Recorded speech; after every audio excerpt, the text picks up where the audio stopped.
Hello friends, welcome back to another vlog. ಇದು ಗೋವಾದಲ್ಲಿ last day vlog. ಬೆಳಗ್ಗೆನೇ vlog start ಮಾಡಿದ್ದೀನಿ. ನೋಡಿ, ತಿಂಡಿಗೆಲ್ಲ ರೆಡಿ ಮಾಡಿದ್ದಾರೆ. ಬೇಗ ಬೇಗ ಎಲ್ಲರೂ ರೆಡಿಯಾಗಿ ಬನ್ನಿ, ಬೇಗ ಹೊರಡೋಣ ಅಂತ ಎಲ್ರಿಗೂ ಹೇಳಿದ್ರು ನೈಟು. ಹಾಗಾಗಿ ನಾವು ಬೇಗ ಬೇಗ ರೆಡಿ ಆಗ್ತಾಯಿದ್ದೀವಿ. ಮೊದಲು ಪಾಪುನ ರೆಡಿ ಮಾಡಿದ್ದೀನಿ. ನೋಡಿ, ಅವಳು ರೆಡಿ ಆದಳು. ನೆಕ್ಸ್ಟು ನಾವಿಬ್ಬರು ರೆಡಿಯಾಗಿ ಮತ್ತು ನಾವು ಫುಲ್ಲು ಡ್ರೆಸ್ಸಸ್ ಎಲ್ಲ ಪ್ಯಾಕಿಂಗ್ ಮಾಡಿಕೊಂಡು ಮತ್ತು ರಿಟರ್ನ್ ನಾವು ವಾಪಸ್ ಹೋಗ್ಬೇಕಲ್ವ. ಹಾಗಾಗಿ ಬೇಗ ಬೇಗ ರೆಡಿ ಆಗ್ತಾಯಿದ್ದೀವಿ. ಮಕ್ಕಳು ಚಿಕ್ಕ ಮಕ್ಕಳಿದ್ರೆ ಸ್ವಲ್ಪ ನಿಧಾನ ಅದೇ ಆಗುತ್ತೆ. ಆದರೆ ನಾವು ಸ್ವಲ್ಪ ಸಿಂಪಲ್ ಪ್ಲ್ಯಾನ್ ಮಾಡ್ಕೊಂಡು ಹೊರಡಬೇಕು. ಫೈನಲಿ ನಾನು ರೆಡಿಯಾಗಿದ್ದು ಆಯಿತು. ನಾನು ಮತ್ತು ನಮ್ಮ ಮನೆಯವರು ಪಾಪು ಎಲ್ಲರೂ ರೆಡಿ ಆದ್ವಿ. ಇವಾಗ ಪ್ಯಾಕಿಂಗ್ ಫುಲ್ಲು ನೋಡಿ, ಒನ್ ಬೈ ಒನ್ ಒಂದೊಂದೇ ಬ್ಯಾಗ್ಗಳನ್ನ ಪ್ಯಾಕ್ ಮಾಡಿ ತೊಗೋತಾ ಇದ್ದೀವಿ. ಹಾಲಲ್ಲೆಲ್ಲ ಒಟ್ಟಿಗೆ ಇಟ್ಕೊಂಡು ಏನಾದರೂ ಮರ್ತಿದ್ದೀವ ನೋಡಿಕೊಂಡು ಫೈನಲಿ ತೊಗೊಂಡು ಹೊರಟ್ವಿ. ಬೇಜಾರಾಯಿತು ಕೆಳಗೆ ಇಳ್ಕೊಂಡು ಬಂದ ತಕ್ಷಣ, ಏಕೆಂದರೆ ಲಾಸ್ಟ್ ಅಲ್ವಾ ಇವತ್ತಿಗೆ ಅಂತ. ಫೈನಲಿ ಎಲ್ಲರ ಜೊತೆ ಸ್ವಲ್ಪ ಮಸ್ತ್ ಮಜಾ ಮಾಡ್ಕೊಂಡು ತಿಂಡಿ ತಿಂದ್ಕೊಂಡು, ಯಾಕೆಂದರೆ ಎಲ್ಲರೂ ಫುಲ್ಲು ಜೋಶಾಗಿ ಫುಲ್ಲು ಸಕ್ಕತ್ತಾಗಿದ್ದರು. ಅಷ್ಟೇ ಏಜ್ ಆಗಿದ್ದರು ಆಂಟಿದಿರೆಲ್ಲ ಫುಲ್ಲು ಖುಷಿಯಾಗಿ ಹ್ಯಾಪಿಯಾಗಿ ಜಾಲಿಯಾಗಿ ಎಂಜಾಯ್ ಮಾಡಿದ್ರು. ನಮ್ಮ ಜೊತೆನೂ ಚೆನ್ನಾಗಿದ್ದರು. ಹಾಗಾಗಿ ಅವ್ರ ಜೊತೆ ಎಲ್ಲ ಸ್ವಲ್ಪ ಒಂದೊಂದು ಸೆಲ್ಫಿ ವೀಡಿಯೋಸ್ ತಗೊಂಡು ತಿಂಡಿಯೆಲ್ಲ ಮುಗಿಸ್ಕೊಂಡು ಫೈನಲಿ ಬಸ್ ಹತ್ಕೊಂಡು ಹೊರಟ್ವಿ. ಆ್ಯಕ್ಚುಲಿ ಇವತ್ತು ಲಾಸ್ಟ್ ಅಂದ ತಕ್ಷಣ ಪಾಪುಗೆ ಫುಲ್ಲು ಬೇಜಾರಾಯಿತು. ಗೋವಾ ಬಿಟ್ಟು ಹೋಗ್ತಾ ಇದ್ದೀವಿ ಅಂದರೆ ಅವಳು ಅಯ್ಯೋ ನಾನು ಬೀಚು, ನಾನು ನೀರಲ್ಲಿ ಆಡಬೇಕು ಅಂದ್ಕೊಂಡಿದ್ಲು. ಬಟ್ ಮಕ್ಳಿಗೆ ಅಪರೂಪಕ್ಕೆ ಸಿಕ್ಕಿದ್ರೆ ಹಾಗೆ ಅಲ್ವಾ ಖುಷಿ. ಬಟ್ ಏನು ಮಾಡೋಕ್ಕಾಗಲ್ಲ. ನೋಡೋಣ, 1 ಅವರು ನಾವು ಶಾಪಿಂಗ್ ಬಿಡ್ತೀವಿ ಅಂತ ಹೇಳಿದರು. ಏನಾಗುತ್ತೆ ಏನೋ ಗೊತ್ತಿಲ್ಲ, ನೋಡೋಣ ಅಂತ ಹೊರಟಿದ್ದೀವಿ. ಆ್ಯಕ್ಚುಲಿ ಇವಾಗ ನಮ್ಮನ್ನು ಓಲ್ಡ್ ಗೋವಾ ಅಂದರೆ ಗೋವಾ ನೆಕ್ಸ್ಟು ಓಲ್ಡ್ ಗೋವಾದಲ್ಲಿ ಚರ್ಚ್ ಇದೆಯಲ್ಲ, ಓಲ್ಡ್ ಚರ್ಚು, ಅದಕ್ಕೆ ಕರ್ಕೊಂಡೋಗ್ತೀವಿ ಅಂತ ಹೇಳಿದರು. ಲಾಸ್ಟ್ ಡೇ ಅದನ್ನು ನೋಡಿಕೊಂಡು ಮತ್ತು ಯಾವುದೋ ಒಂದು ಟೆಂಪಲ್ ಇದೆ, ಅದು ನೇಮ್ ಆ್ಯಕ್ಚುಲಿ ನನಗೆ ಪರ್ಫೆಕ್ಟಾಗಿ ನೆನಪಿಲ್ಲ. ಏಕೆಂದರೆ ಅದು ಡಿಫ್ರೆಂಟ್ ಇದೆ, ಅಂದರೆ ಅಮ್ಮನ ದೇವಸ್ಥಾನನೇ ಅದು. ಆ ದೇವಸ್ಥಾನಕ್ಕೆ ಕರ್ಕೊಂಡೋಗ್ತೀವಿ ಅಂತ ಹೇಳಿದರು. ಬಟ್ ನೋಡೋಣ ಯಾವ್ದ್ಯಾವ್ದು ಕವರ್ ಆಗುತ್ತೆ ಅದು ನೋಡ್ಸ್ಕೊಂಡು ಕರ್ಕೊಂಡೋಗ್ತೀವಿ. ಟೈಮ್ ಮೇಲೆ ಡಿಪೆಂಡ್ ಅಂತ ಹೇಳಿದರು. ಸೊ ಇನ್ನೇನು ಮಾಡೋದು, ಏನೂ ಮಾಡೋಕ್ಕಾಗಲ್ಲ. ಫೈನಲಿ ನಾವು ಗೋವಾ ಬಿಟ್ಟು ಓಲ್ಡ್ ಗೋವಾಗೆ ಹೋಗ್ತಾಯಿದ್ದೀವಿ. ಶಾಪಿಂಗ್ ಅಂತೂ ಈ ಗೋವಾದಲ್ಲಿ ಬಿಡಲಿಲ್ಲ. ನಾವು ಆ್ಯಕ್ಚುಲಿ ಶಾಪಿಂಗ್ 1 ಅವರ್ ನಾವು ಬಿಡ್ತೀವಿ ಅಂತ ಹೇಳಿದರು. ಹಾಗಾಗಿ ಹೋದ ಕಡೆ ಎಲ್ಲ ಏನಾದರೂ ಶಾಪ್ ಮಾಡೋಣ ಅಂದರೆ ಬೇಡ ಬಿಡಿ, ಅವರೇ ಬಿಡ್ತಾರಲ್ವ ಶಾಪಿಂಗ್ ಅಂದ್ಕೊಂಡು ನಾವು ಸ್ವಲ್ಪ ಸಮಾಧಾನದಲ್ಲಿದ್ವಿ. ಯಾಕೆಂದರೆ ಹೋದ ಕಡೆ ಎಲ್ಲ ನಾವು ಶಾಪಿಂಗ್ ಹೋದರೆ ಇವ್ರಿಗೆ ಪಾಪ ಟೈಮ್ ಪಿಕಪ್ ಮಾಡೋದು, ಟೈಮ್ನ ಮೇಂಟೈನ್ ಮಾಡೋಕ್ಕೆ ತುಂಬ ಕಷ್ಟ ಆಗುತ್ತೆ ಅಂತ ನಾವು ಏನೂ ಶಾಪಿಂಗ್ ಮಾಡೋಕ್ಕೆ ಹೋಗಲಿಲ್ಲ. ನೋಡೋಣ, ಕೇಳ್ತಾನೆ ಇದ್ವಿ, ಏನು ಮಾಡ್ತಾರೋ ಏನೋ ಗೊತ್ತಿಲ್ಲ. ಇವಾಗ ಸದ್ಯಕ್ಕೆ ಚರ್ಚ್ ನೋಡ್ಕೊಂಡು ಹೊರಡೋಣ ಅಂತ ಪ್ಲ್ಯಾನ್ ಆಗಿದೆ. ಫೈನಲಿ ನಾವು ಚರ್ಚ್ ಹತ್ರ ಬಂದು ಇಳಿದ್ವಿ. ಸ್ವಲ್ಪ ದೂರದಲ್ಲಿ ಪಾರ್ಕ್ ಮಾಡಿದರು, ಅಲ್ಲಿಂದ ನಡ್ಕೊಂಡು ಹೋದ್ವಿ. ಚೆನ್ನಾಗಿದೆ, ಇಲ್ಲಿ ಒಂಥರ ಹಳ್ಳಿ ವಾತಾವರಣ ಥರ ಚೆನ್ನಾಗಿತ್ತು. ತುಂಬ ಓವರು ಗಜಿಗಿಜಿ ಏನಿರಲಿಲ್ಲ, ವೆಹಿಕಲ್ಸ್ ಎಲ್ಲ ಕಡಿಮೆ, ಚೆನ್ನಾಗಿತ್ತು ಒಂಥರ ನೋಡಲಿಕ್ಕೆ. ಬಟ್ ತುಂಬಾ ಬಿಸಿಲು ತುಂಬ ಇತ್ತು, ತಲೆ ಸುತ್ತಾ ಇತ್ತು. ಏನು ಮಾಡೋಕ್ಕಾಗಲ್ಲ. ಸ್ವಲ್ಪ ದೂರ ನಡ್ಕೊಂಡು ಹೋಗಿದ ತಕ್ಷಣ ಡೈರೆಕ್ಟು ಒಳಗೆ ಈ ರೀತಿ ದೊಡ್ಡದು ಕಾಂಪೌಂಡು ಗೊತ್ತಾ, ಸಕ್ಕತ್ತಾಗಿದೆ. ಎಷ್ಟು ಪ್ಲೇಸ್ ಇದೆ ನೋಡಿ ಸುತ್ತಲೂ. ಇದೆಲ್ಲ ಫುಲ್ಲು ಚರ್ಚ್ದೇ ಅನಿಸುತ್ತೆ ಪ್ಲೇಸು. ಅದು ದೊಡ್ಡ ಗೇಟಿಂದ ನಾವು ಒಳಗೆ ಎಂಟ್ರಿ ಆಗಿದ್ದು. ಯಾವುದೋ ದೊಡ್ಡ ಯೂನಿವರ್ಸಿಟಿ ಒಳಗೆ ಹೋಗ್ತೀವಲ್ಲ ಆ ಥರ ಫೀಲ್ ಆಗುತ್ತೆ. ಆ್ಯಕ್ಚುಲಿ ಒಳಗೆ ಹೋಗ್ತಾ ಮಧ್ಯದಲ್ಲಿ ಅದೊಂಥರ ಡಿಫ್ರೆಂಟಾಗಿ ಕಾಣಿಸ್ತಿದೆ. ಸುತ್ತಲೂ ಒಂಥರ ಡಿಫ್ರೆಂಟ್ ಕಲರ್ ಬಿಲ್ಡಿಂಗ್ಸು, ಮಧ್ಯದಲ್ಲಿ ಇದೊಂದು ಒಂಥರ ಚೆನ್ನಾಗಿದೆ. ನಾನು ಜಸ್ಟ್ ಪಿಕ್ಚರ್ಸಲ್ಲಿ ನೋಡಿದ್ದು ಇಷ್ಟು ದಿವಸ. ಡೈರೆಕ್ಟ್ ನೋಡಿದ ತಕ್ಷಣ ಒಂಥರ ಖುಷಿಯಾಗುತ್ತೆ, ಎಷ್ಟು ಚೆನ್ನಾಗಿ ಕಾಣುತ್ತೆ ಅಂತ. ಅಷ್ಟು ವರ್ಷಗಳ ಹಿಂದೆ ಇರೋದು, ಅಂದರೆ 16ನೇ ಶತಮಾನದಲ್ಲಿ ಕಟ್ಟಿರೋಂಥ ಇದನ್ನು, ಅದು ಪೋರ್ಚುಗೀಸ್ ಅವ್ರ ಕಾಲದಲ್ಲಿ ಅವ್ರದ್ದೇ ಆದ ಒಂದು ಶೈಲಿಯಲ್ಲಿ ವಾಸ್ತುಶಿಲ್ಪ ಮಾಡಿರ್ತಾರಲ್ಲ, ಆ ಒಂದು ಡಿಫ್ರೆಂಟ್ ಆ ಡಿಸೈನ್ಸು ಸೂಪರಾಗಿದೆ ಅಂತಲೇ ಹೇಳ್ಬೋದು. ಒಳಗೆ ಹೋಗ್ತಾ ಆ್ಯಕ್ಚುಲಿ ಇಲ್ಲಿ ಫೋಟೋಗ್ರಫಿ ಅಲೋನೇ ಇಲ್ಲ. ವಿಡಿಯೋ ಆಯಿತು, ಫೋಟೋಸ್ ಆಯಿತು ತೆಗಿಯೋಂಗಿಲ್ಲ. ನಾನು ಹೊರ್ಗಡೆ ಕ್ಯೂವಲ್ಲಿ ನಿಂತ್ಕೊಂಡು ಸ್ವಲ್ಪ ತೊಗೊಂಡೆ, ಒಳಗಡೆ ಕ್ಯೂವಲ್ಲಿ ನಿಂತ್ಕೊಂಡು ಜಸ್ಟು, ಏಕೆಂದರೆ ಆ ಗೋಡೆಗಳು, ಆ ಕಂಬಗಳು ಅದೆಲ್ಲ ಏನು ಸಖತ್ತಾಗಿ ಕೆತ್ತನೆ ಮಾಡಿದ್ದಾರೆ. ಹಾಗೇ ಆ ಡಿಸೈನ್ಸ್ ನೋಡಿ ಎಷ್ಟು ಚೆನ್ನಾಗಿದೆ. ಅದನ್ನು ಈಗಲೂ ಇಷ್ಟು ಚೆಂದ ಮೇಂಟೈನ್ ಮಾಡಿದ್ದಾರಲ್ವ, ನಿಜ ಗ್ರೇಟ್ ಅಂತಲೇ ಹೇಳ್ಬೋದು. ಸೂಪರಾಗಿದೆ. ನಮ್ಮಂಥ ನೋಡೋಕ್ಕೆ ಬರೋರಿಗೆ ಎಷ್ಟು ಚೆನ್ನಾಗಿ ಮೇಂಟೈನ್ ಮಾಡಿದ್ದಾರೆ, ಎಷ್ಟು ಚೆನ್ನಾಗಿದೆ ಡಿಸೈನ್ ಅನ್ನೋದೇ ಒಂದು ಆಶ್ಚರ್ಯ ಆಗಿರ್ಬೋದು. ಅದೇ ರೀತಿ ಕೆಲವರು ಒಬ್ಬೊಬ್ಬರು ಒಂದೊಂದು ರೀತಿ ಇದ್ರ ಬಗ್ಗೆ ಸ್ಟೋರಿ ಹೇಳ್ತಾರೆ. ಬಟ್ ನನಗೆ ಪರ್ಫೆಕ್ಟ್ ಸ್ಟೋರಿ ಪ್ರಾಮಿಸ್ ಗೊತ್ತಿಲ್ಲ. ಆಗಿನ ಕಾಲದಲ್ಲೇ ಪ್ರಿನ್ಸಸ್ ಅವ್ರದ್ದು ಕೆಲವೊಂದು ಅಸ್ತಿತ್ವಗಳನ್ನ ಇಲ್ಲಿ ಇಟ್ಟಿದ್ದಾರೆ ಅಂತ ಒಂದು ಮಾತಿತ್ತು. ಬಟ್ ನನಗೆ ಅದು ಬಗ್ಗೆ ಅಷ್ಟು ಐಡಿಯಾನೂ ಇಲ್ಲ, ಗೊತ್ತಿಲ್ಲ. ಒಬ್ಬೊಬ್ಬರು ಒಂದೊಂದು ಥರ ಹೇಳ್ತಾರೆ. ಬಟ್ ನಾನು ಈ ಡಿಸೈನ್ಸು ಮತ್ತು ಈ ಸುತ್ತಲೂ ಯಾವ ಥರ ಡಿಸೈನ್ಸ್ ಮಾಡಿದ್ದಾರೆ, ಆ ಒಂದು ಸ್ಟ್ರಕ್ಚರು, ಮೇಂಟೆನೆನ್ಸ್ ಅದನ್ನು ನೋಡೇ ಖುಷಿ ಆಗೋಯಿತು. ಅದಕ್ಕೆ ಚಿಕ್ಕ ಚಿಕ್ಕ ಪುಟ್ಟ ಪುಟ್ಟ ಕ್ಲಿಪ್ಸ್ ತೊಗೊಂಡೆ. ಮಧ್ಯದಲ್ಲಿ ನೋಡಿ ಎಷ್ಟು ಚೆನ್ನಾಗಿದೆ, ಒಂದು ಸ್ಟೋರಿನೇ ಕ್ರಿಯೇಟ್ ಮಾಡಿ ಒಂದು ಡಾಲ್ಗಳನ್ನ ಇಟ್ಟಿದ್ದಾರೆ, ಸಖತ್ತಾಗಿತ್ತು. ಇಲ್ಲೆಲ್ಲ ಶಾಪಿಂಗ್ದು ಚಿಕ್ಕ ಚಿಕ್ಕದು ಒಂದೋ ಎರಡು ಅಂಗಡಿಗಳು ಇತ್ತು ಒಳಗಡೆ. ನಾವು ಅಲ್ಲೇನು ತೊಗೊಳ್ಳಿಲ್ಲ, ಫುಲ್ಲೆಲ್ಲ ಬುಕ್ಸು ಆ ಥರ ಇತ್ತು. ನಾವು ಕ್ರೈಸ್ತವ್ರಲ್ವಲ್ಲ, ಅಂದರೆ ಕ್ರಿಶ್ಚಿಯನ್ಸ್ ಅಲ್ವಲ್ಲ ಅಂತ ಆಚೆ ಬಂದಿದ್ದಾಯಿತು. ಆಚೆ ಬಂದು ಬೇಗ ಬೇಗ ಇನ್ನೂ ಕೆಲವ್ರು ನೋಡ್ಕೋತಾನೆ ಇದ್ದರು. ನಾವು ಸ್ವಲ್ಪ ಕ್ಲಿಪ್ಸ್ ಆಯಿತು, ಫೋಟೋಸ್ ಆಯಿತು ಎಲ್ಲ ತೊಗೊಂಡು ಹೊರಗಡೆ ಬಂದ್ವಿ ಬೇಗ. ಯಾಕೆಂದರೆ ಇಲ್ಲಿಂದ ಆಚೆ ಹೋದ್ವಿ ಅಂದರೆ ನಮಗೆ ಯಾವುದೇ ರೀತಿ ಶಾಪಿಂಗ್ ಮಾಡೋಕ್ಕೆ ಬಿಡಲ್ಲ. ನಮ್ಗೆ ಐಡಿಯಾ ಬಂತು, ಯಾಕೆಂದರೆ ಓಲ್ಡ್ ಗೋವಾ ಮುಗೀತು ಅಂದರೆ ಇನ್ನೇನು ಮುಗೀತು, ಇನ್ನು ಶಾಪಿಂಗಿಗೆ ಬಿಡಲ್ಲ ಏನಿಲ್ಲ ಅಂದ್ಕೊಂಡು ಹೊರಗಡೆ ಇನ್ನು ಶಾಪ್ಸ್ ಎಲ್ಲ ಇತ್ತಲ್ವ, ಚೆನ್ನಾಗಿ ಕಾಣಿಸ್ತು ಹೋಗೋ ಟೈಮಲ್ಲಿ. ಹಾಗಾಗಿ ಬೇಗ ಬೇಗ ಎಲ್ಲ ನೋಡ್ಕೊಂಡು ಮುಗಿಸ್ಕೊಂಡು ಓಡಿ ಓಡಿ ಬಂದ್ವಿ ಶಾಪಿಂಗ್ ಮಾಡಲಿಕ್ಕೆ. ಚಿಕ್ಕ ಪುಟ್ಟ ಶಾಪಿಂಗು, ಪಾಪುಗಾಯಿತು ನನಗಾಯಿತು, ಒಂದು ಮೆಮೊರೀಸ್ ಬೇಡವಾ ಗೋವಾಗೆ ಹೋಗಿದ್ದೀವಿ ಅಂತ. ಹಾಗಾಗಿ ಚಿಕ್ಕ ಪುಟ್ಟದೇನಾದರೂ ತೊಗೊಳ್ಳೋಣ, ಬ್ರೇಸ್ಲೆಟ್ಸ್ ಆಗಿರ್ಬೋದು, ಚೈನ್ಸ್, ಈ ರೀತಿ ಪುಟ್ಟ ಪುಟ್ಟ ಬ್ಯಾಗ್ಸು ಡಿಫ್ರೆಂಟಾಗಿರುತ್ತೆ. ಕೆಲವರು ನಾವು ಹಾಕ್ಕೊಳ್ಳೋ ಇಲ್ಲಿಂದ ತೊಗೊಂಡು ಬಂದಿರೋದು ಹಾಕ್ಕೊಂಡಿರೋದನ್ನ ನೋಡಿದ್ರೆ ಕೆಲವರು ಇದು ಗೋವಾದಲ್ಲ ಅಂತಲೇ ಕೇಳ್ತಾರೆ. ಯಾಕೆಂದರೆ ನೋಡಿರ್ತಾರಲ್ವ, ಹಾಗಾಗಿ ಹೊರ್ಗಡೆನೂ ಸಿಗುತ್ತೆ, ಬಟ್ ಅಲ್ಲಿ ಸಿಗೋದೇ ಕೆಲವೊಂದು ಡಿಫ್ರೆಂಟ್ ಇರುತ್ತೆ. ಹಾಗಾಗಿ ನಾನು ಬ್ಯಾಗ್ಸ್ ಆಗಿರ್ಬೋದು, ಮತ್ತು ಫ್ರಿಜ್ ಮೇಲೆ ಇದು ಮಾಡಲಿಕ್ಕೆ ಅಂದರೆ ಸ್ಟಿಕ್ ಮಾಡಲಿಕ್ಕೆ ಮ್ಯಾಗ್ನೆಟ್ಸು, ಅಂದರೆ ಗೋವಾದು ಚೆನ್ನಾಗಿತ್ತು ನೋಡಿ, ಡಿಫ್ರೆಂಟ್ ಸಖತ್ತಾಗಿ ಇಟ್ಟಿದ್ರು. ನಾವು ಅದರಲ್ಲಿ ಕೆಲವೊಂದು ಚಿಕ್ಕ ಪುಟ್ಟ ತೊಗೊಂಡು ಪಾಪುಗೆ ಬ್ರೇಸ್ಲೆಟ್ಸು, ಅವಳಿಗೆ ಚೈನ್ಸು, ನನಗೆ ಬ್ಯಾಗು, ಈ ರೀತಿ ಎಲ್ಲ ತೊಗೊಂಡು ಬಂದ್ವಿ. ಎಲ್ಲರೂ ಫುಲ್ಲು ನೀವು ಶಾಪಿಂಗ್ ಮಾಡಿದ್ರಾ ಅಂದರು. ಯಾಕೆಂದರೆ ಚಿಕ್ಕ ಪುಟ್ಟ ಶಾಪಿಂಗ್ ಮಾಡೋಕ್ಕೆ ಹೋಗ್ಬಿಟ್ಟು ಒಂದು ಬ್ಯಾಗು, ಆ ಬ್ಯಾಗ್ ಒಳಗೆಲ್ಲ ತುಂಬ್ಕೊಂಬಂದಿದ್ನಲ್ವ, ಚೈನ್ಸು, ಬ್ರೇಸ್ಲೆಟ್ಸ್ ಎಲ್ಲ ಫುಲ್ಲು ಒಂದೊಂದೇ ಎಲ್ಲರೂ ನೋಡಿದ್ರು. ಎಲ್ಲರೂ ನೀವೇ ಬೆಟರು, ಬೇಗ ಬೇಗ ಬಂದು ತೊಗೊಂಡ್ರಿ ಅಂತ ಖುಷಿಯಾಗಿ ಹೇಳಿದ್ರು. ನೋಡಿ ನಾವು ಫೈನಲಿ ಗೋವಾ ಬಿಟ್ಟೇ ಬಿಟ್ವಿ. ನಿಜ ಎಲ್ಲರೂ ಬೇಜಾರು ಮಾಡಿಕೊಂಡ್ರು, ಗೋವಾಲಿ ಏನೂ ತೊಗೊಳಕ್ಕೆ ಆಗಲಿಲ್ಲ ಅಂತ. ನನಗೂ ಬೇಜಾರಿತ್ತು, ಬಟ್ ಏನೋ ಚಿಕ್ಕ ಪುಟ್ಟದಾದರೂ ಓಲೆಗಳಾಯಿತು, ಬ್ರೇಸ್ಲೆಟ್ಸ್ ಆಯಿತು, ಅದೊಂದು ಮೆಮೊರೀಸ್ ಆದರೂ ಇದೆಯಲ್ಲ ಅಂತ ಖುಷಿಪಟ್ಟೆ ಅಷ್ಟೇ. ಫೈನಲಿ ನಾವು ಇನ್ನೇನು ಬಾಯ್ ಬಾಯ್ ಟಾಟಾ ಸಿ ಯು ಅಂದ್ಕೊಂಡು ಹೇಳ್ಕೊಂಡು ಬಂದುಬಿಟ್ವಿ ಗೋವಾಗೆ, ಅಂದರೆ ಗೋವಾದಿಂದ. ಇವಾಗ ಗೋವಾ ಫುಲ್ಲು ಬಿಟ್ವಿ, ಆಚೆ ಬಂದ್ವಲ್ವಾ, ಎಲ್ಲ ಬೇಜಾರಿದ್ರು. ಖುಷಿಯಾಗಿರೋರು ಕೆಲವರು ಒಬ್ಬೊಬ್ಬರು ಒಂದೊಂದು ಥರ ಸಾಂಗ್ಸ್ ಹಾಕ್ಕೊಂಡು ಫುಲ್ಲು ಡ್ಯಾನ್ಸ್. ನಾವೆಲ್ಲ ಫುಲ್ಲು ಬಸ್ಸಲ್ಲಿ ಎಂಜಾಯ್ ಮಾಡಿಬಿಟ್ವಿ.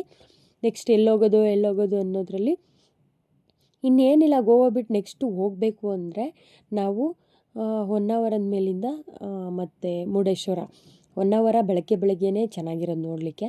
ಇನ್ನು ಡೇ ಟೈಮ್ ಬೇರೆ ಯಾವಾಗ ಹೋದ್ರೂ ತುಂಬ ಬಿಸಿಲಿರುತ್ತೆ, ತುಂಬ ಹಿಂಸೆ ಆಗುತ್ತೆ ಬೋಟಿಂಗ್ ಎಲ್ಲ ಹೋಗೋದು.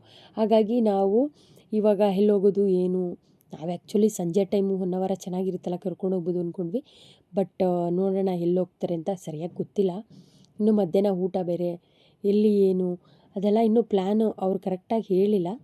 ಬಟ್ ಗೋವಾ ಫುಲ್ಲು ಬಿಟ್ಟು ಗೋವಾ ಬಾರ್ಡರ್ ದಾಟಬೇಕಲ್ವ, ಬರೋ ಟೈಮಲ್ಲಿ ನಾನು ತೋರಿಸಿದ್ದೆ ಅಲ್ವಾ ಬಾರ್ಡರ್ನ, ಅಂದರೆ ಚೆಕ್ ಪೋಸ್ಟ್ನ, ಅದೇ ಚೆಕ್ ಪೋಸ್ಟ್ನ ಇವಾಗ ನಾವು ದಾಟ್ಕೊಂಡು ಗೋವಾ ಬಿಟ್ಟು ಹೋಗ್ತಾಯಿದ್ದೀವಿ. ನೋಡಿ ಗಿಡದ ಮೇಲೆಲ್ಲ ಇಷ್ಟು ಧೂಳು, ಮಳೆ ಇಲ್ಲ ಅಲ್ವಾ, ಫುಲ್ಲು ಬಿಸಿಲು. ಹಾಗಾಗಿ ಪಾಪ ಗಿಡಗಳು ಫುಲ್ಲು ಕಲ್ಲರ್ ಚೇಂಜ್ ಆಗಿಬಿಟ್ಟಿದ್ದಾವೆ. ಅದಕ್ಕೆ ನಾನು ಅದನ್ನು ಕ್ಯಾಪ್ಚರ್ ಮಾಡಿದ್ದೀನಿ, ಅದನ್ನು ಹೇಳ್ತಾ ಇದ್ದೆ ನನ್ನ ಪಕ್ಕದಲ್ಲಿ, ಅಯ್ಯೋ ಪಾಪ ಗಿಡಗಳೆಲ್ಲ ಇಷ್ಟು ಧೂಳು ಹಿಡ್ದಿದೆ ಅಂತ. ಫೈನಲಿ ಚೆಕ್ ಪೋಸ್ಟಲ್ಲೆಲ್ಲ ಚೆಕಿಂಗ್ ಮುಗಿಸ್ಕೊಂಡು ನಾವು ಗೋವಾ ಬಿಟ್ಟು ಹೊರಟ್ವಿ. ಯಾಕೆಂದರೆ ರೋಡ್ ಸೈಡಲ್ಲಿ ಯಾವುದೇ ಗಿಡಗಳಿದ್ರು ತುಂಬ ಧೂಳು, ತುಂಬ ವೆಹಿಕಲ್ಸ್ ಓಡಾಡ್ತಿರುತ್ತಲ್ವ, ಹಾಗಾಗಿ ನಾನು ಜಸ್ಟ್ ಕ್ಯಾಪ್ಚರ್ ಮಾಡಿದೆ. ನೋಡಿ ಎಲ್ಲ ಗಿಡಗಳು ಹಾಗೆ ಆಗಿಬಿಟ್ಟಿದ್ದಾವೆ ಪಾಪ. ಮಳೆ ಬಂದರೆ ಸ್ವಲ್ಪ ಅವುಗಳಿಗೂ ಖುಷಿ, ಕ್ಲೀನ್ ಆಗ್ತಾವಲ್ವ ಸ್ನಾನ ಮಾಡ್ಕೊಂಡು. ಹಾಗಾಗಿ ನೋಡಿ ಲೆಫ್ಟಲ್ಲಿ ರೈಟಲ್ಲಿ ಎಲ್ಲಿ ನೀರು ಕಾಣಿಸಿದ್ರು ಗೋವಾ ಮೈಂಡಿಗೆ ಬರುತ್ತೆ. ನೋಡಿ ಇಲ್ಲಿ ಇದು ಯಾವುದೋ ಜಸ್ಟು ಬ್ರಿಡ್ಜ್, ಒಂದು ನೀರು, ಒಂದು ನದಿ ಥರ ಹರಿತಾ ಇರೋ ನೀರಿದು ಆ್ಯಕ್ಚುಲಿ. ಅದನ್ನು ಜಸ್ಟ್ ಕ್ಯಾಪ್ಚರ್ ಮಾಡಿದೆ ಅಷ್ಟೇ. ನೀರು ನೋಡಿದ ತಕ್ಷಣ ಗೋವಾನೇ ನೆನಪಾಗುತ್ತೆ, ಯಾಕೆಂದರೆ ನಾವು ಗೋವಾದಲ್ಲಿ ಎಲ್ಲೋದ್ರೂ ನೀರೇ ಅಲ್ವಾ. ಹಾಗಾಗಿ ಒಂಥರ ಮೈಂಡಲ್ಲಿ ಅದೇ ಉಳ್ಕೊಂಬಿಟ್ಟಿತ್ತು. ಗೋವಾ ಬಿಡ್ತಾ ಇದ್ದೀವಿ ಅಂದರೆ ನಂಬೋಕ್ಕೆ ಆಗ್ತಾಯಿರಲಿಲ್ಲ, ಒಂಥರ ಬೇಜಾರಾಗ್ತಾಯಿತ್ತು. ಫೈನಲಿ ನಮ್ಮನ್ನು ಇಲ್ಲಿ ಒಂದು ಕಡೆ ಊಟಕ್ಕೆ ಹಾಕಿದ್ರು. ಫೈನಲಿ ಸ್ವಲ್ಪ ಊಟ ಮುಗಿಸ್ಕೊಂಡು ಮಧ್ಯಾಹ್ನದ ಊಟ ಜಸ್ಟು ಸಿಂಪಲ್ಲಾಗಿ ಒಂದು ಬಿಸಿಬೇಳೆಬಾತ್ ಮಾಡ್ಕೊಂಬಂದಿದ್ರು. ಯಾಕೆಂದರೆ ಹೊರಗಡೆ ಎಲ್ಲಿ ತುಂಬ ಐಟಮ್ಸ್ ಎಲ್ಲ ಹಾಳಾದರೆ ಮತ್ತು ಅಲ್ಲೇ ಮಾಡಿಕೊಂಡು ಕ್ಯಾರಿ ಮಾಡ್ಕೊಂಬಂದಿದ್ರು. ಅಂದರೆ ಗೋವಾದಲ್ಲಿ ಅಲ್ಲಿ ಆ್ಯಕ್ಚುಲಿ ರೆಸಾರ್ಟಲ್ಲಿ ಅವ್ರಿಗೆ ಪ್ಲೇಸ್ ಇತ್ತಲ್ವ, ಹಾಗಾಗಿ ಅಲ್ಲೇ ಮಾಡ್ಕೊಂಡು ಅಲ್ಲೇ ತೊಗೊಂಡು ಬಂದಿದ್ರು. ಇಲ್ಲಿ ಒಂದು ಫುಲ್ಲು ಬೀಚ್ ಇತ್ತು, ಸಮುದ್ರ ಇತ್ತು. ಅದನ್ನು ಸ್ವಲ್ಪ ನೋಡಿಕೊಂಡು ನೀರು ಎಲ್ಲಿರುತ್ತೆ ಅಲ್ಲೇ ಅವ್ರು ಊಟಕ್ಕೆ ಹಾಕೋದು ಆ್ಯಕ್ಚುಲಿ ಜಾಸ್ತಿ. ಏಕೆಂದರೆ ನೀರಿದ್ದರೆ ಬೆಸ್ಟ್ ಅಲ್ವಾ, ನಮಗೂ ಯೂಸ್ಫುಲ್ ಅವ್ರಿಗೂ ಯೂಸ್ಫುಲ್. ಹಾಗಾಗಿ ಊಟ ತಿನ್ಕೊಂಡು ನಾವು ಎಲ್ಲರೂ ಸ್ವಲ್ಪ ಹೊತ್ತು ಒಂದು 2 ನಿಮಿಷ ಓಡಾಡ್ಕೊಂಡು, ತುಂಬ ಬಿಸಿಲಿತ್ತಲ್ವ ಎಲ್ಲೂ ಹೋಗೋಕ್ಕಾಗಲಿಲ್ಲ, ಮತ್ತು ಇಲ್ಲಿ ತುಂಬ ಹೊತ್ತು ಟೈಮ್ ಸ್ಪೆಂಡ್ ಮಾಡೋಕ್ಕೂ ಆಗಲಿಲ್ಲ. ಹಾಗಾಗಿ ನಾವು ಬಸ್ ಹತ್ಕೊಂಡು ಹೊರಟ್ವಿ. ಮತ್ತೆ ಸಂಜೆ ಲೇಟ್ ಆಗುತ್ತೆ, ಎಲ್ಲಾದರೂ ಹೋಗಿ ಆಲ್ಟ್ ಆಗಬೇಕಲ್ವ, ಇವತ್ತು ಲಾಸ್ಟ್ ಡೇ. ಆಲ್ಟಾಗಿ ಫುಲ್ಲು ಒನ್ ಡೇ ಎಲ್ಲ ಇನ್ನು ಮಿಕ್ಕಿದ ಪ್ಲೇಸ್ಗಳನ್ನೆಲ್ಲ ನೋಡಿಕೊಂಡು ನಾವು ಬೆಂಗಳೂರು ಬಿಡಬೇಕು ಅನ್ನೋದಿತ್ತಲ್ವ, ಹಾಗಾಗಿ ಬೇಗ ಬೇಗ ಹೊರಡೋಣ ಅಂತ ಹೇಳ್ತಾನೆ ಇದ್ದರು. ಹಾಗಾಗಿ ಫೈನಲಿ ನಾವು ಹೊರಟ್ವಿ. ಹೋಗ್ತಾ ಹೋಗ್ತಾ ನೋಡಿ ಫುಲ್ಲು ಈ ರೀತಿ ಹೈವೇ ಅಷ್ಟೇ, ಊರುಗಳು ಸಿಗೋದೇ ಕಡಿಮೆ. ನಾವು ಎಲ್ಲಿದ್ದೀವಿ ಅನ್ನೋಂಗೆ ಆಗ್ತಾಯಿತ್ತು, ಬರೀ ಬೆಟ್ಟ ಗುಡ್ಡ. ನಮ್ಮೂರು ಸೈಡ್ ಹೋದಂಗೆ ಆಗುತ್ತೆ. ನಮ್ಮೂರಲ್ಲಿ ಹೀಗೆ ಅಲ್ವಾ, ಬಸ್ಸಿನೇ ನಮ್ಮ ಸ್ವಲ್ಪ ದೂರ ತಪಾಸ್ಪೇಟೆ ಬಿಡ್ತು ಅಂದರೆ ಫುಲ್ಲು ಬೆಟ್ಟ ಗುಡ್ಡಗಳೇ ಆಗುತ್ತೆ. ನನ್ನ ಮಗಳು ಫುಲ್ಲು ಬೆಟ್ಟ ಬಂತು, ನಮ್ಮೂರು ಬಂತು ಅಂತ ಹೇಳ್ತಾಳೆ. ಅವಳದೊಂಥರ ಖುಷಿ. ಇಲ್ಲಿ ನೋಡಿ ಫುಲ್ಲು ಬೆಟ್ಟ ಗುಡ್ಡ. ಮಕ್ಕಳು ಮಾತ್ರ ಫುಲ್ಲು ಸುಸ್ತೊಡ್ಬಿಟ್ಟಿದ್ರು, ಪಾಪ ಸೈಲೆಂಟ್ ಆಗಿಬಿಟ್ಟಿದ್ರು. ಯಾಕೆಂದರೆ ಆ ಮಧ್ಯಾಹ್ನ ತುಂಬ ಬಿಸಿಲು, ಫುಲ್ಲು ಡಿಹೈಡ್ರೇಷನ್ ಆಗಿರ್ತಾರೆ. ಫುಲ್ಲು ಸುಸ್ತಾಗಿಬಿಟ್ಟಿದ್ರು ಎಲ್ಲ ಮಕ್ಕಳು, ಸೈಲೆಂಟಾಗಿ ಮಲಗಿದ್ರು. ಏಕೆಂದರೆ ಇದು ಬೇರೆ ಲಾಂಗ್ ಜರ್ನಿ ಬೇರೆ ಅಲ್ವಾ, ಎಲ್ಲೂ ಸ್ಟಾಪ್ ಇಲ್ಲ. ಊಟ ತಿಂದ ಮೇಲೆ ಡೈರೆಕ್ಟ್ ಹೊರಟಿದ್ದೆ. ಟೈಮ್ ಆಗುತ್ತೆ, ಸಂಜೆ ಆಗುತ್ತೆ, ನೈಟ್ ಆಗುತ್ತೆ ಅಂತ. ನೋಡಿ ಇದು 1 ಅವರ್ ಆ್ಯಕ್ಚುಲಿ. 1 ಅವರ್ದಿಂದ ನಾವು 1 ಅವರ ದಾಟ್ಕೊಂಡೇ ಹೋಗ್ತಾ ಇರೋದು. ಈ ಟೈಮಲ್ಲಿ ಬೇಡ 1 ಅವರ್ ಅಂತ ಅವರು ನಮ್ಮನ್ನು ಡೈರೆಕ್ಟು ಎಲ್ಲೋಗೋದು ಅಂದ್ಕೊಂಡು ಪ್ಲ್ಯಾನ್ ಇತ್ತು. ನಮಗೆ ಐಡಿಯಾ ಇರಲಿಲ್ಲ ಆ್ಯಕ್ಚುಲಿ, ಅವ್ರು ಹೇಳಿರಲಿಲ್ಲ ಆ ಪ್ಲೇಸಸ್ಸು. ಅವರಲ್ಲಿ ಕರ್ಕೊಂಡೋಗಿ ಇಂಥ ಪ್ಲೇಸಿಗೆ ಬಂದಿದ್ದೀವಿ ಅಂತ ಹೇಳಿ ನಮ್ಮನ್ನು ನೋಡ್ಲಿಕ್ಕೆ ಕರ್ಕೊಂಡೋದ್ರೆ ಹೋಗ್ತಿದ್ವಿ ಅಷ್ಟೇ. ಇಲ್ಲ ಅಂದರೆ ನಮಗೇನು ಗೊತ್ತಿಲ್ಲ. ಜಸ್ಟು ನಾನಲ್ಲಿ ನೇಮ್ ಬೋರ್ಡ್ ನೋಡ್ಕೊಂಡಿದ್ದು 1 ಅವರ ಬಿಟ್ಟು ಹೋಗ್ತಾಯಿದ್ದೀವಿ ಅಂತ. ಮುರುಡೇಶ್ವರದಲ್ಲಿ ಆ್ಯಕ್ಚುಲಿ ಆಲ್ಟ್ ಅನಿಸುತ್ತೆ. ಮುರುಡೇಶ್ವರದಲ್ಲಿ ಆಲ್ಟ್ ಆಗಿ ನೆಕ್ಸ್ಟು ಬೆಳಗ್ಗೆ ಕರ್ಕೊಂಬರ್ತಾರೆ 1 ಅವರ್ಗೆ ಅಂತ ಯೋಚನೆ ಮಾಡ್ತಾಯಿದ್ವಿ. ನಮಗೆ ನಾವೇ ಏನೇನೋ ಪ್ಲ್ಯಾನ್ ಮಾಡ್ತಾಯಿದ್ವಿ, ನಮಗೆ ನಾವು ಏನೇನೋ ಮಾತಾಡ್ಕೋತಾ ಇದ್ವಿ ಬಸ್ಸಲ್ಲಿರೋರೆ, ಒಬ್ರಿಗೊಬ್ರು ಅಂದರೆ ಜಸ್ಟ್ ಮಾತುಕತೆ ಅಷ್ಟೇ. ಇವಾಗ ನಾವು ಕೂತು ಏನು ಮಾಡೋದು, ಬೇಜಾರು ಬೇರೆ ಆಗುತ್ತೆ ತುಂಬ. ಎಲ್ಲೋದ್ರೂ ಈ ರೀತಿ ನೀರು ಕಾಣಿಸುತ್ತೆ ನೋಡಿ, ಅದು ಏನೋ ಗೊತ್ತಿಲ್ಲ, ನಿಜನೇ ಆ್ಯಕ್ಚುಲಿ. ಕೆಲವರು ಹೇಳ್ತಾರಲ್ವ, ಭೂಮಿ ಮೇಲೆ 75% ವಾಟರ್ ಅಂತ ಹೇಳಿದಾಗ ನಾವು ಹೌದಾ ಅದೇಗೆ ಅನಿಸುತ್ತೆ. ಬಟ್ ಎಲ್ಲೋದ್ರೂ ವಾಟರ್ ಇದ್ದೇ ಇರುತ್ತೆ. ವಾಟರ್ ಇಲ್ಲದೆ ಇರೋ ಜಾಗನೇ ಇಲ್ಲ. ಹಾಗಾಗಿ ವಾಟರ್ ಇರೋ ಕಡೆ ಚಿಕ್ಕ ಪುಟ್ಟ ಕ್ಲಿಪ್ಸ್ ತೊಗೊಂಡು ಫೈನಲಿ ನೋಡಿ ನಾವು ಎಲ್ಲಿಗೆ ಬಂದಿದ್ದೀವಿ ಗೊತ್ತಾ, ಇಡಗುಂಜಿಗೆ ಬಂದಿದ್ದೀವಿ. ಇಡಗುಂಜಿಲಿ ಗಣೇಶನ ಟೆಂಪಲ್ನ ನೋಡಿಕೊಂಡು ಹೋಗಬೇಕು. ನಾನು ನೇಮ್ ಬೋರ್ಡ್ ನೋಡಿದ ತಕ್ಷಣ ಫುಲ್ಲು ಇಡಗುಂಜಿ ಕರ್ಕೊಂಬಂದರು ಅಂತ ನಾವು ಮಾತಾಡ್ಕೊಂಡ್ವಿ. ಯಾಕೆಂದರೆ ಆನ್ ದಿ ವೇ ಅಲ್ವಾ ಮುರುಡೇಶ್ವರ, ಹಾಗಾಗಿ ಇಡಗುಂಜಿ ನೋಡಿಕೊಂಡು ಅಲ್ಲಿಗೆ ಹಾಗೆ ಮುರುಡೇಶ್ವರ ಸ್ವಲ್ಪ ಹತ್ರ ಅಂತ ಮುರುಡೇಶ್ವರಕ್ಕೆ ಕರ್ಕೊಂಡು ಹೋಗ್ತಾರೆ. ನಾವಿಲ್ಲಿ ನೋಡಿ ಇಳಿಯೋ ಟೈಮಲ್ಲಿ ಫುಲ್ಲು ಕೆಳಗೆ ಇಳಿತಿದ್ದೀವಿ ಅನಿಸುತ್ತೆ, ಹತ್ತೋ ಟೈಮಲ್ಲಿ ಮೇಲೆ ಹತ್ತೋ ಥರ. ಪಾಪು ನೋಡಿ ಫುಲ್ಲು ನಿದ್ದೆ ಮಾಡಿ ಮುಖ ಹೇಗಾಗಿದೆ. ಅವಳು ಈ ಶಾಪ್ಸ್ ಎಲ್ಲ ನೋಡಿದ ತಕ್ಷಣ, ಟಾಯ್ಸು ಈ ಡಾಲ್ಸ್ ಎಲ್ಲ ನೋಡಿದ ತಕ್ಷಣ ಫುಲ್ಲು ಖುಷಿ. ನನಗೆ ಅದು ಕೊಡಿಸಿ ಇದು ಕೊಡಿಸಿ ಅಂತ ಆಟ ಮಾಡ್ತಾನೆ ಇದ್ಲು. ಬಟ್ ಬಂದ ಕಡೆ ಇವೆಲ್ಲ ತೊಗೊಳಕ್ಕಾಗಲ್ಲ. ತೊಗೊಂಡ್ರು ಬಸ್ಸಲ್ಲಿ ಇಟ್ಟು ಅದು ಹಾಳಾಗುತ್ತೆ ಮನೆಗೆ ಹೋಗೋಷ್ಟರಲ್ಲಿ. ಅದಕ್ಕೆ ಬೇಡಮ್ಮ, ತೊಗೊಳ್ಳೋಣ ಬಿಡು ನೆಕ್ಸ್ಟು ಅಂತ ಹೇಳಿ ಪಾಪ ಮುಂದೆ ಇದೆ ಶಾಪ್ಸ್ ಅಂತ ಕರ್ಕೊಬಂದು ಅವಳಿಗೆ ಯಾಮರ್ಸ್ಬಿಟ್ಟು ಫೈನಲಿ ದೇವಸ್ಥಾನದೊಳಗೆ ಬಂದ್ವಿ. ಫುಲ್ಲು ಫ್ರೀ ಇತ್ತು ದೇವಸ್ಥಾನ. ಯಾಕಂದರೆ ನಾವು ಹೋಗಿದ್ದು ಸಂಜೆ, ಜನ ಇರಲಿಲ್ಲ. ಫುಲ್ಲು ನಿಧಾನಕ್ಕೆ ದರ್ಶನ ಎಲ್ಲ ಮುಗಿಸ್ಕೊಂಡು ನಾವು ವಾಪಸ್ ಬಂದ್ವಿ. ಬೇಗ ಬನ್ನಿ ಟೈಮ್ ಆಗುತ್ತೆ ಅಂತ ಹೇಳಿದ್ರು ಅವರು ಪಾಪ. ಹಾಗಾಗಿ ನಾವು ಬೇರೆ ಏನು ತೊಗೊಳಕ್ಕೂ ಹೋಗಲಿಲ್ಲ ಅಂಗಡಿಗಳಲ್ಲಿ. ಪಾಪುಗೂ ಅಷ್ಟೇ ಏನೂ ಕೊಡ್ಸೋಕ್ಕೆ ಆಗಲಿಲ್ಲ. ನೆಕ್ಸ್ಟ್ ಇನ್ನೂ ಹೋಗ್ತೀವಲ್ಲ ಕೊಡಿಸ್ತೀನಿ ಅಂತ ಹೇಳಿ ಕರ್ಕೊಂಡು ಬಂದ್ವಿ. ಬಂದಿದ್ದ ತಕ್ಷಣ ಇನ್ನೇನು ಮುರುಡೇಶ್ವರ ಬಂತು ಅನ್ನೋಷ್ಟರಲ್ಲಿ ಫುಲ್ಲು ಕತ್ಲೆ ಆಗೋಯ್ತು ನೋಡಿ. ಮುರುಡೇಶ್ವರಗೆ ಎಂಟ್ರಿ ಕೊಟ್ವಿ. ಇದು ಮುರುಡೇಶ್ವರ ಎಷ್ಟು ಚೆನ್ನಾಗಿದೆ ಅಂದರೆ ತುಂಬ ವರ್ಷ ಆಗೋಗಿತ್ತು ನಾವು ಮುರುಡೇಶ್ವರ ಬಂದು. ಇದು ನಾನು ಸೆಕೆಂಡ್ ಟೈಮ್ ಮುರುಡೇಶ್ವರ. ಗೋಪುರ ನೋಡಿ ಬಸ್ಸಲ್ಲಿ ಹೋಗ್ತಾನೆ ಎಷ್ಟು ಚೆನ್ನಾಗಿ ಕಾಣುತ್ತೆ. ದೇವಸ್ಥಾನದ ಪಕ್ಕದಲ್ಲೇ ನಮಗೆ ಸ್ವಲ್ಪ ಹೊತ್ತು ನಮ್ಮನ್ನೆಲ್ಲ ಇಳಿಸೋ ತನಕ ಬಸ್ಸಿತ್ತು. ಆಮೇಲೆ ಹೋಟೆಲ್ ಹತ್ರ ಹೋಗಿ ನಾವು ಅಲ್ಲಿರ್ತೀವಿ, ನೀವು ಬನ್ನಿ ಅಂತ ಹೇಳಿದರು. ಆ್ಯಕ್ಚುಲಿ ನೀವು ಬೇಗ ಬಂದರೆ ನಾವು ಬೇಗ ಕರ್ಕೊಂಡೋಗ್ತೀವಿ ಅಂದರು. ಯಾಕೆಂದರೆ ಅಲ್ಲೆಲ್ಲ ಪಾರ್ಕಿಂಗ್ ಪ್ರಾಬ್ಲಮ್ ಆಗುತ್ತೆ, ಬಸ್ ಅಲ್ವಾ, ಹಾಗಾಗಿ ಹೇಳಿದರು. ನಾವು ನೋಡಿದ್ರೆ ಹೋಗಿದ್ದ ಟೈಮ್ಗೆ ಸ್ವಲ್ಪ ಏನೋ ಪೂಜೆ ಇತ್ತು ಅಂತ ಡೋರ್ ಕ್ಲೋಸ್ ಮಾಡಿ ಸ್ವಲ್ಪ ಹೊತ್ತು ವೆಯ್ಟ್ ಮಾಡಿಸ್ಬಿಟ್ರು. ಅದೊಂದು ಬೇಜಾರಾಯಿತು. ಇನ್ನೇನು ಮಾಡೋದು. ಹಾಗಾಗಿ ಸ್ವಲ್ಪ ಹೊತ್ತು ವೆಯ್ಟ್ ಮಾಡಿಕೊಂಡೆ, ದರ್ಶನ ಮುಗಿಸ್ಕೊಂಬರೋಣ ಅಂತ ವೆಯ್ಟ್ ಮಾಡಿಕೊಂಡೆ, ಮುಗಿಸ್ಕೊಂಬಂದ್ವಿ. ಬಟ್ ಕ್ಯೂ ಅಲ್ಲಿ ಎಷ್ಟೊತ್ತು ನಿಂತ್ಕೊಂಡು ತಮಾಷೆ ಮಾಡ್ಕೊಂಡು ಮಕ್ಕಳು ಆಟ ಆಡೋದು ನೋಡಿಕೊಂಡೆ ಫುಲ್ಲು ಖುಷಿ. ನೋಡಿ ಎಷ್ಟು ಚೆಂದ. ಇವಾಗ ಗೋಪುರನ ಆ್ಯಕ್ಚುಲಿ ನೈಟ್ ಟೈಮು ಈ ರೀತಿ ಕಲರ್ಸ್ ಲೈಟಿಂಗ್ಸ್ ಹಾಕಿದ್ದಾರೆ. ಎಷ್ಟು ಸಕ್ಕತ್ತಾಗಿ ಕಾಣುತ್ತೆ ಅಂದರೆ ನಿಜ, ಗೋಪುರ ಸೂಪರಾಗಿ ಕಾಣುತ್ತೆ. ಒಂದೊಂದು ಟೈಮ್ ಒಂದೊಂದು ಥರ ಕಲ್ಲರು. ನಾವು ನೋಡಿ ಕ್ಯೂ ಅಲ್ಲಿ ನಿಂತಿದ್ದೀವಿ ಫುಲ್ಲು. ತುಂಬ ಜನ ಏನಿರಲಿಲ್ಲ, ಕಡಿಮೆನೇ ಇದ್ದರು. ಸಂಜೆ ಅಲ್ವಾ, ಲಾಸ್ಟ್ ದರ್ಶನ ನಮ್ಮದೇ. ಯಾಕೆಂದರೆ ಮೇನ್ ಡೋರಕ್ಕೆ ಕೆಳಗಡೆ ನಾವು ಒಳಗೆ ಎಂಟ್ರಿಯಾಗಿ ಸ್ವಲ್ಪ ಹೊತ್ತಿಗೆ ಮೇನ್ ಡೋರೇ ಕ್ಲೋಸ್ ಮಾಡಿಬಿಟ್ರು. ಹಾಗಾಗಿ ನಮ್ಮದೇ ಲಾಸ್ಟ್ ದರ್ಶನ. ಬಟ್ ಯಾವುದೋ ಪೂಜೆ ಇತ್ತು ಅಂತ ಸ್ವಲ್ಪ ನಿಧಾನ ಮಾಡಿದರು.